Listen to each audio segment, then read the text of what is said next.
Hoy tenemos una entrevista importante. Vamos a hablar del caso New Business y cuál es el planteamiento que se da en estos días que son claves en este caso. Recordemos que la Corte Suprema de Justicia de alguna forma ha puesto presión para presentar la casación. Por eso hemos traído a Luis Eduardo Camacho para que nos explique cuál es el estatus del caso y hacia dónde se mueve este caso que es importante para el país. Bienvenido, buenos días. Gracias a ustedes por la oportunidad, de igual manera a todos los televidentes de Next Noticias. Mira, para efectos de iniciar, lo primero que debe quedar claro es que el equipo de Ricardo Martinelli, de forma obligada, está presentando en tiempo inoportuno para nosotros el recurso de casación.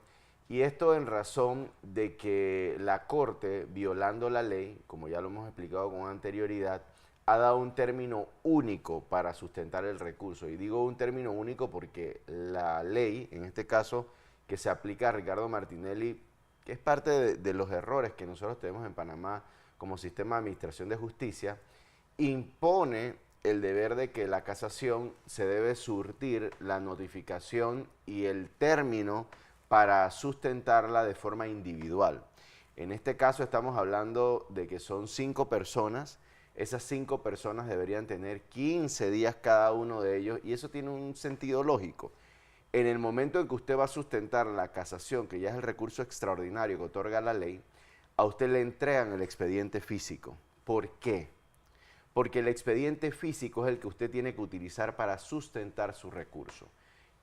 Usted en el recurso está obligado a citar incluso las páginas sobre las cuales usted soporta su recurso. En este caso, a la defensa se le ha entregado un USB que las páginas no concuerdan con el expediente original y eso es un problema. ¿Por qué? Porque esa condición, el no señalar las páginas del expediente, es una causal suficiente para inadmitir el recurso. Entonces, nosotros a través de distintas formas hemos dejado constancia escrita y a través de los medios de comunicación de esta irregularidad, porque eso es importante para efecto de que se entienda lo que está sucediendo en este país.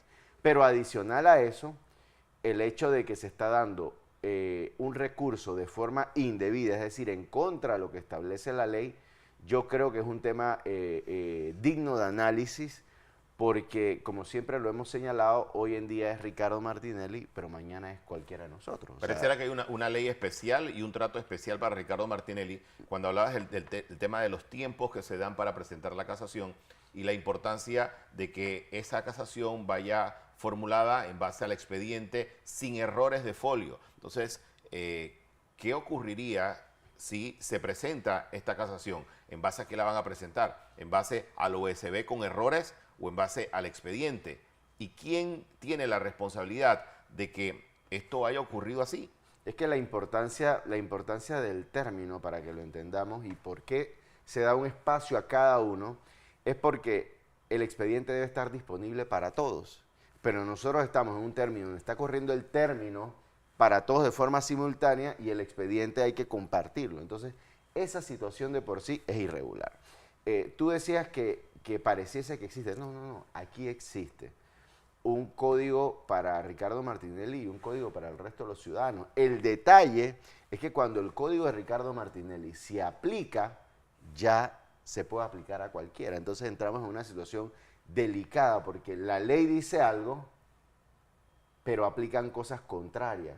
Y parece ser que pues, en la Corte se encontraron el código del ex magistrado Mejía, que era un código muy particular de él, que él aplicaba de la manera que quería, y como tiene condiciones más favorables para la persecución judicial que existe en contra de una persona, pues lo están utilizando. Entonces, pero esto es importante que lo entendamos, porque hoy en día es él, mañana puede ser cualquier persona, y cuando aquí se crea un precedente, lastimosamente lo quieren utilizar. Entonces, eso es para mí lo delicado de esto, cómo el órgano judicial, que en teoría es la institución llamada a velar por las garantías de una persona, que la ley se aplique de forma debida, que se aplique la Constitución, los tratados, como es el órgano judicial quien está violando la ley. Eso para mí es muestra de la debilidad que hay en nuestras instituciones, en nuestra institucionalidad democrática, principalmente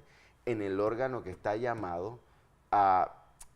Miren, hay un video que es fuerte, pero a la final es eso, y es un abogado colombiano que dice que todo el mundo se puede volver loco, el Ministerio Público, el presidente, los ministros, pero el órgano judicial no, los jueces no se pueden enloquecer porque ellos son los que están llamados a equilibrar la balanza. Por eso es que el sistema de administración de justicia se representa en una mujer con una balanza de lado y lado, ciega, que no ve. Pero en este caso, nosotros tenemos una justicia que no está ciega, sino que está jugando un papel importante dentro del sistema de administración de justicia, pero no equilibrando la balanza, volteándola. Y a las finales es evidente que todo esto tiene un matiz político, porque los casos de Ricardo Martinelli no se pueden ver fuera del matiz político, y es que Ricardo Martinelli se presenta como el virtual ganador por muchos puntos en las próximas elecciones.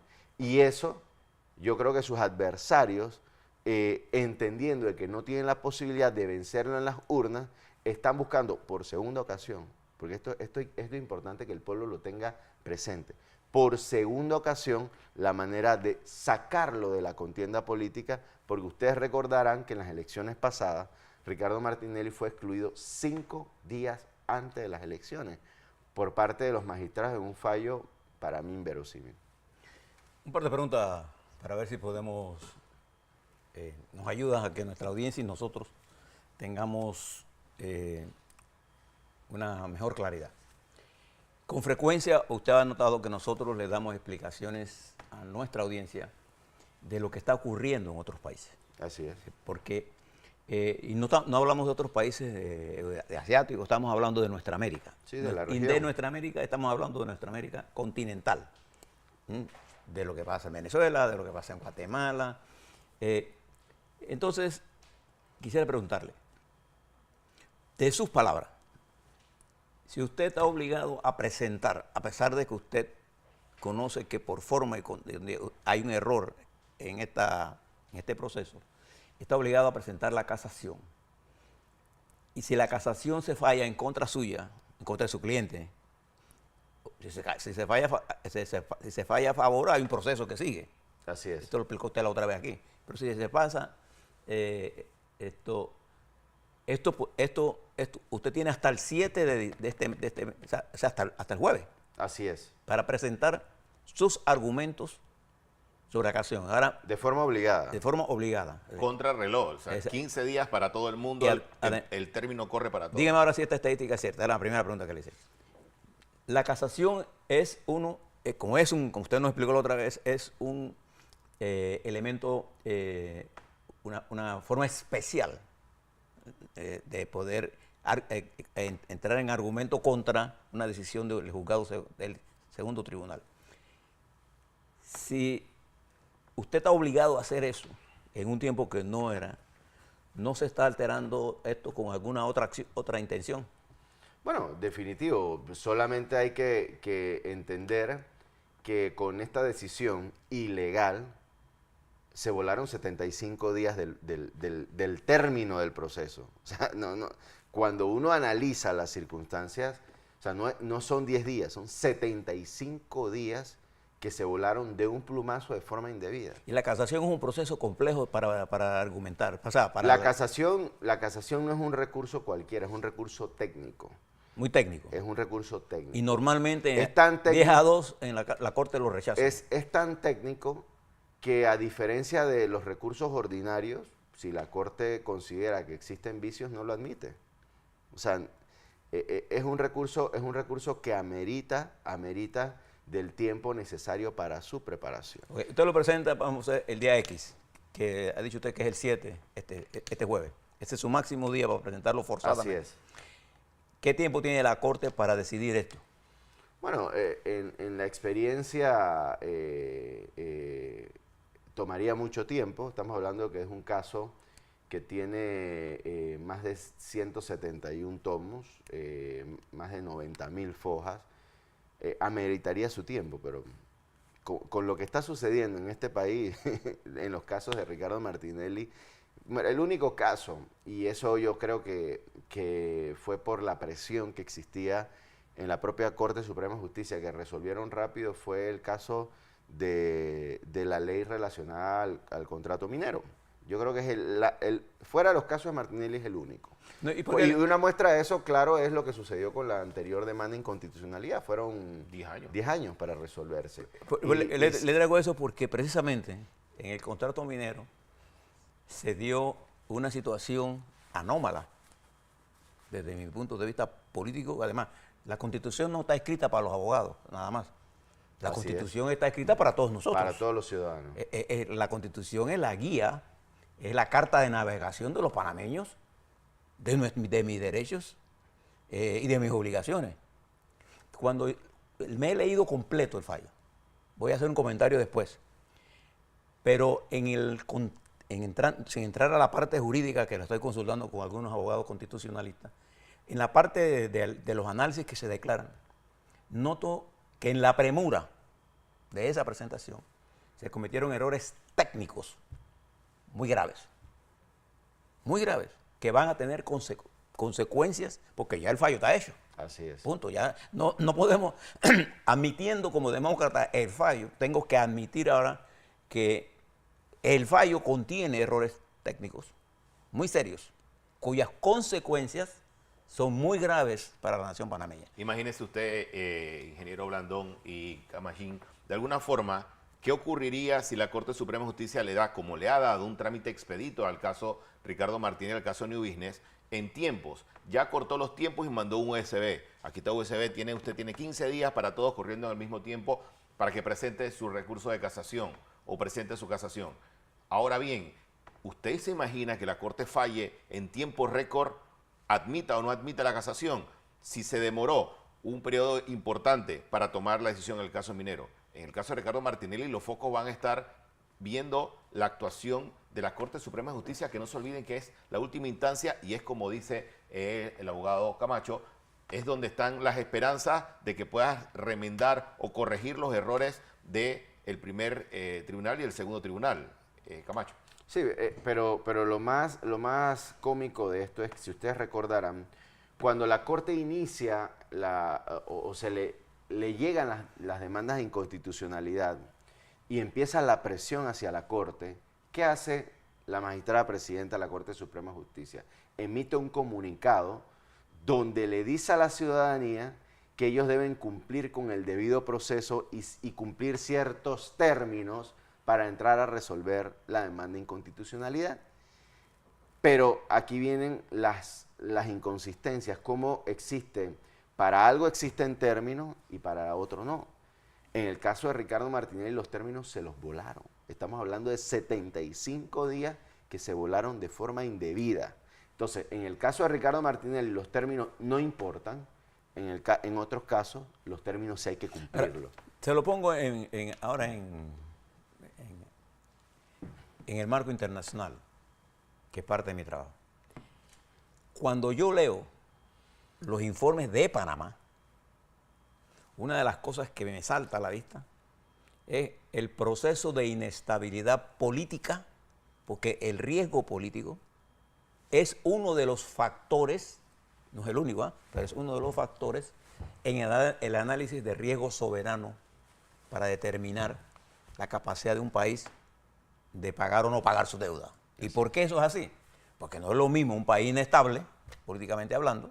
Nosotros hemos gozado de una estabilidad política, de transiciones políticas, pero estamos en el marco de una decisión que tiene un efecto financiero muy grave y estamos ahora al borde de otra decisión política que también tiene un efecto muy serio. De alguna forma preocupa la posición de la Corte, que ha politizado sus decisiones, y las actuaciones también de los magistrados, que queda en duda, como esto. ¿Cuándo se había dado que para presentar una casación se manda un USB y se le da el mismo tiempo a todas las partes? Es algo totalmente irregular que se ha registrado y, como dice el abogado Camacho, queda registrado para toda la historia. Eso es un antecedente negativo para la justicia panameña. Sí, Sí, mira, lo que decía el ingeniero Blandón, yo creo que es un tema que definitivamente hay que tratar. Yo le decía fuera de cámara que nosotros estamos al borde de un precipicio donde veíamos con distancia lo que estaba sucediendo en países como Venezuela, hoy en día Guatemala, yo creo que es un país de la región que hay que mirar. Veíamos con bastante distancia, Colombia.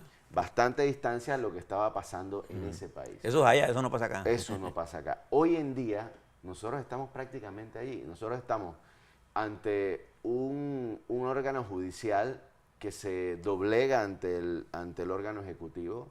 Esa, como lo decía, y la gente criticaba a Franz Weber, cuando Franz Weber decía que la separación de poderes que establece la Constitución era una utopía, pero en realidad es eso. Nosotros tenemos un órgano ejecutivo incidiendo de forma directa en el órgano judicial, lo venimos viendo con mucha fuerza desde el gobierno del expresidente Juan Carlos Varela. Aquí se habló de una procuraduría paralela que no solo se habló, se demostró, o sea, eso quedó en evidencia. Pero aquí el Ministerio Público no realizó una sola investigación para realmente determinar la veracidad de esos hechos.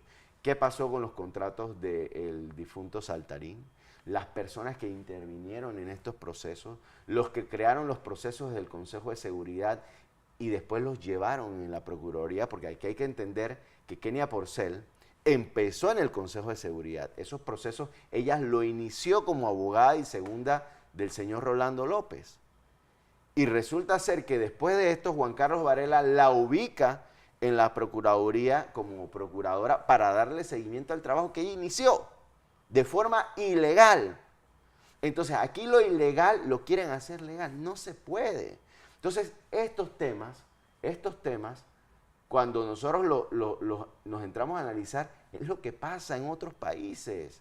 Es lo que está sucediendo, cómo se crean expedientes para perseguir penalmente a ciertas personas y finalmente tratar de inhabilitarlo. O sea, lo que sucedía con Leopoldo López, lo que sucedía con Capriles, que sucede todavía, no es distante de lo que está pasando en Panamá con Ricardo Martinelli. Elimino a mis adversarios y quedo yo como la única opción. Es que aquí, ¿y qué sucede? Lastimosamente, hablemos de los candidatos de gobierno que lo ven como una posibilidad. Para mí los candidatos de gobierno no tienen la mínima posibilidad de lograr el objetivo que ellos quieren.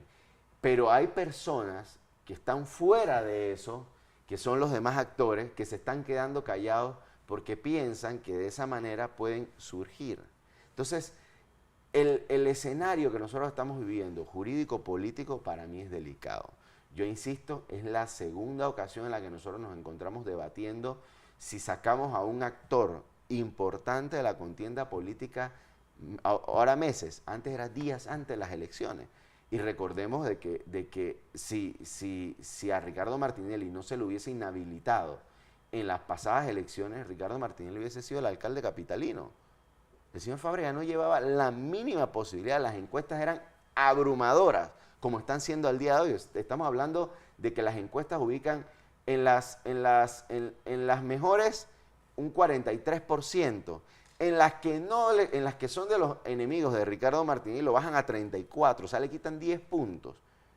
Pero los que le siguen están por el 10%, o sea, la diferencia es de más de 30%. Y eso es un tema que el que lo está analizando y lo está estudiando puede entender con claridad que lo que se está haciendo es que la política está ingresando al sistema de administración de justicia y el sistema de administración de justicia que está siendo controlado por una enemiga y adversaria de Ricardo Martinelli, que es la magistrada presidente, se está prestando y doblegando para no cumplir con su deber. Mira, el fallo de Ricardo Martinelli, en el cual se le pretende condenar e inhabilitar, es uno de los fallos. Mira, si el caso de Pinchazos fue un caso abusivo, este en particular tiene mucho más abuso, y les pongo un claro ejemplo para que lo entendamos, para que entendamos la dicotomía que existe y por qué un sistema de administración de justicia no puede llegar. Mire, el primero,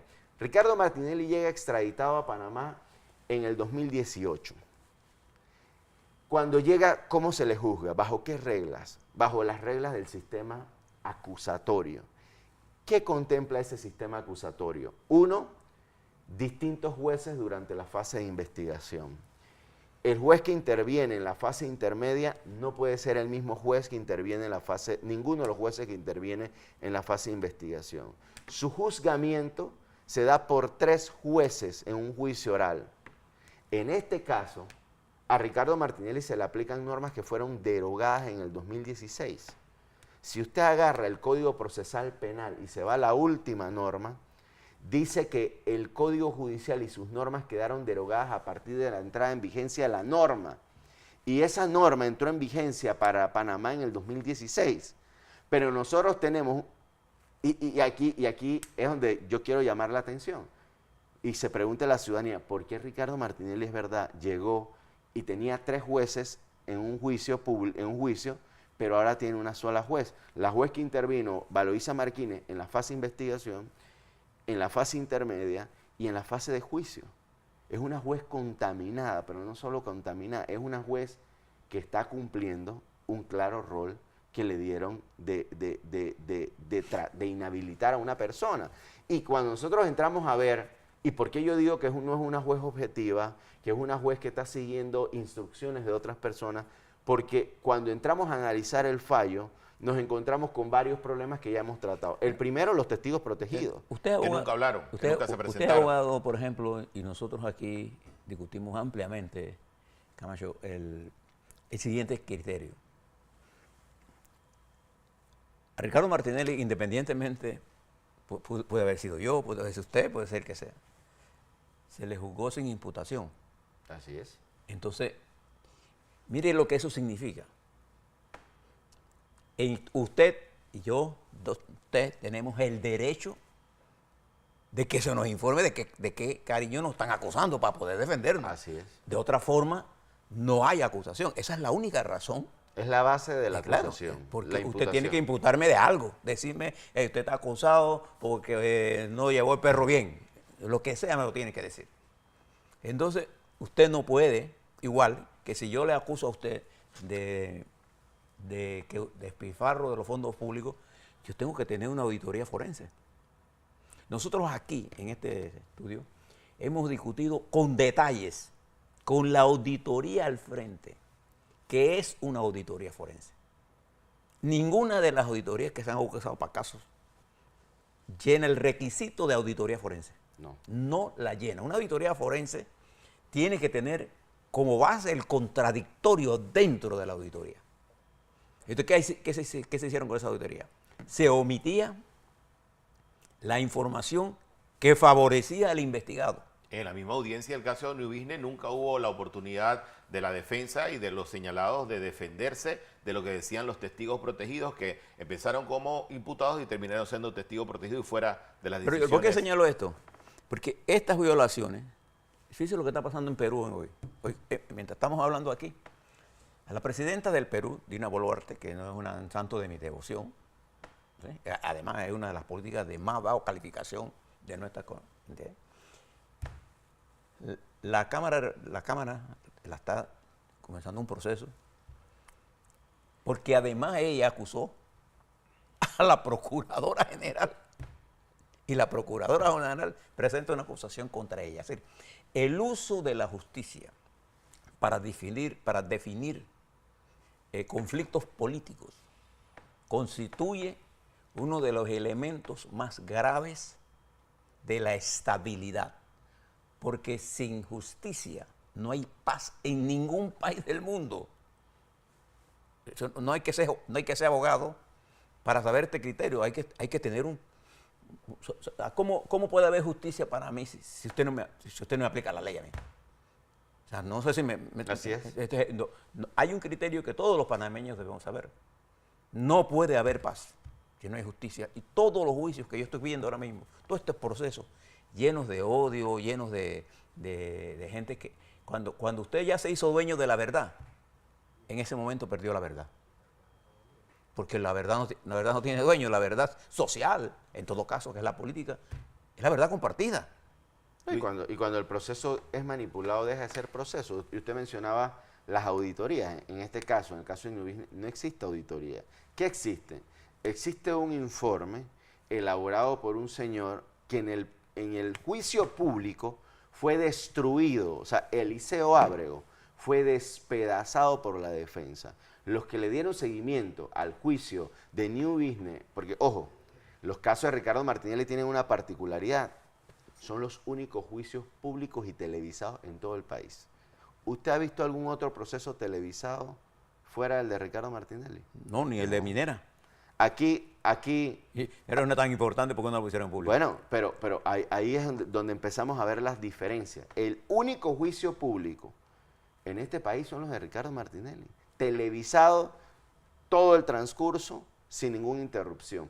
Pero eso ellos pensaban que nos iba a desfavorecer y en realidad nos ayudó, porque la población pudo ver el nivel de manipulación y los desgreños por parte del sistema de administración de justicia. Y le pongo el caso de Eliseo Ábrego.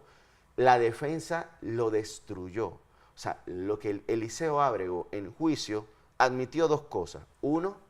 Varias cosas. Uno, que todos los fondos aportados por Ricardo Martinelli eran lícitos. Dos, Eliseo Ábrego dejó constancia de que no revisó libros contables, estados financieros de ninguna de las empresas y que solamente sus conclusiones las basó en información entregada por el Ministerio Público, que era información que no era parcial, era información sesgada, controlada. Y en ese sentido, el fallo es tan absurdo que la propia juez lo reconoce.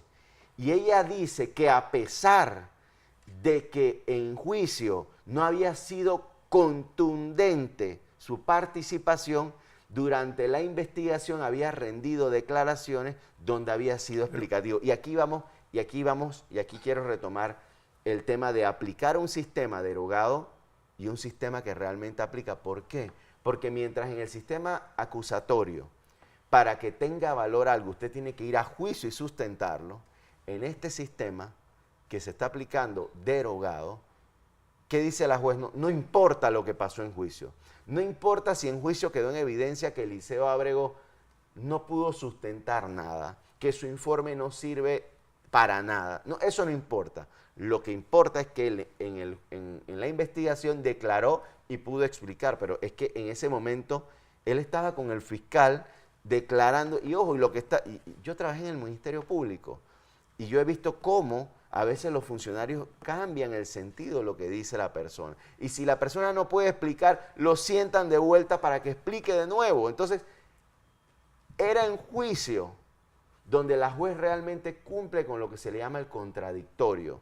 Pero no solo el contradictorio, la inmediación de la prueba. Es donde la juez puede determinar si realmente ese supuesto perito cuenta con la experticia. Pero Eliseo Ábrego estuvo tratando en su informe temas de factoring y él admitió en juicio que él no conocía, no lo pudo explicar.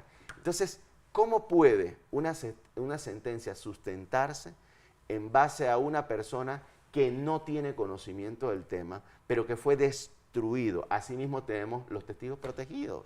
Testigos protegidos que no comparecieron a juicio. ¿Por qué? Porque la propia juez Valoisa Martínez se prestó para esconderlo. La juez Valoisa Martínez tenía pleno conocimiento que los testigos protegidos eran Henry Misrachi y Ricardo Francolini. Pero Henry Misrachi y Ricardo Francolini, como persona natural, presentaron excusas para no comparecer. Uno, Henry Misrachi, salió del país y Ricardo Francolini presentó una incapacidad que no excedía los días de audiencia. Y cuando se venció la incapacidad, ¿qué dijo la defensa? ¿Sabe qué? Esa incapacidad se venció. Tráigalo al juicio. ¿Pero qué hizo la juez? Lo pasó por alto. ¿Y qué dijo el Ministerio Público? Que no pudo notificar a los testigos protegidos. Pero esos testigos protegidos presentaron unas excusas en juicio. Es decir, esto es burdo. O sea, nosotros hemos llegado a un punto, ingeniero Blandón, hemos llegado a un punto donde la justicia está ocultando información. Y cuando llegamos a ese punto, llegamos al punto que le estoy diciendo, donde veíamos con distancia lo que sucedía, y hablemos del país que más utilizaba, Venezuela. Lo que pasa en Venezuela, no, está pasando aquí en Panamá. Y yo creo, el que tiene un amigo venezolano y se siente y conversa, dice, es que así empezamos nosotros. Y me lo dicen con mucha preocupación. Me dicen, Luis, lo que ustedes están viviendo en Panamá, nosotros lo vivimos. Donde empezaban a quitarle, prácticamente a expropiar a la empresa privada. Donde la justicia se metía para controlar el acontecer político de un país, para neutralizar personas. Eso nosotros lo vivimos en nuestro país. Y hacia hacia es allá es peligroso. que nosotros estamos caminando. Eso es peligroso Claro. y yo creo que hay que hacer un llamado a la ciudadanía para que lo entendamos. O sea, veamos lo que está sucediendo, porque esos años yo no lo viví. Yo estaba muy pequeño, pero mi padre sí. Mi padre sí vivió lo que sucedió para poder recuperar la democracia que nosotros tenemos. Y hoy en día nosotros estamos, y usted lo vivió también, fue parte de ese movimiento, quizás Dustin, no sé, yo no, pero eso que costó sangre, vidas, sufrimiento, lo estamos perdiendo, exilios. Mi papá casi lo exiliaron, mi papá no se fue porque mi tío murió y él dijo, yo me quedo aquí, pero yo tengo un tío muerto. Entonces, eso que costó, por eso hablo de sangre, sufrimiento, vida, exilio, eso que costó, los panameños no estamos observando que estamos de nuevo llegando hacia ese punto. Y yo no quiero eso para mi país. Yo tengo hijos, familiares, que estamos aquí luchando por nuestro país, pero yo sí con preocupación lo estoy viendo y yo tengo el deber de decirlo. Yo no puedo quedarme callado, porque nosotros